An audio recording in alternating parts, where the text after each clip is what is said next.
জনগোষ্ঠী জনজাতিকৰণৰ দাবীত আজি আমি এই ধৰ্ণা কাৰ্যসূচী হাতত লৈছোঁ, এই প্ৰতিবাদী কাৰ্যসূচী হাতত লৈছোঁ।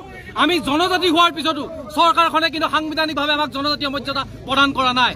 আমি গণতান্ত্ৰিকভাৱে আন্দোলন কৰিব বিচাৰিছোঁ, গণতান্ত্ৰিকভাৱে আমাৰ ন্যায্য প্ৰাপ্তি বিচাৰিছোঁ, কিন্তু চৰকাৰখনে তেওঁলোকৰ পুলিচ প্ৰশাসন লগাই আমাৰ গণতান্ত্ৰিক অধিকাৰ খৰ্ব কৰিবৰ কাৰণে চেষ্টা কৰিছে। আমি অসম চৰকাৰ তথা কেন্দ্ৰীয় চৰকাৰক আপোনালোকৰ মাধ্যমৰ জৰিয়তে সক্ৰিয় প্ৰদান কৰিছোঁ যে আজি যিদৰে ৰাজপথলৈ ৰাইজ ওলাই আহিছে এয়া কোনো তথাকথিত আন্দোলন নহয়, এয়া বছৰ বছৰ ধৰি চুতীয়া জনগোষ্ঠীক কৰা প্ৰতাৰণা আৰু প্ৰবঞ্চনাৰ খবৰ বহিপ্ৰকাশ।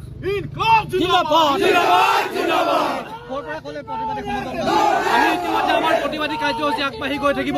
আমি CDC অফিচৰ সন্মুখলৈকে আমাৰ কাৰ্যসূচী আৰু যেতিয়ালৈকে আমাৰ এই ন্যায্য প্ৰাপ্তি অধিকাৰ সাব্যস্ত নহ'ব তেতিয়ালৈকে আমাৰ প্ৰতিবাদ বিভিন্ন জিলাত হ'ব।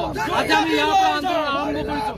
অনাগত সময়ছোৱাত প্ৰত্যেকটো চুতীয়া ঔদ্যোগিক সমষ্টিত আমি আমাৰ ৰাইজক সজাগ সচেতন কৰি আমাৰ জনগোষ্ঠীয় প্ৰাপ্য আদায় কৰিবৰ কাৰণে আমি তীব্ৰতৰ আন্দোলন গঢ়ি তুলিম।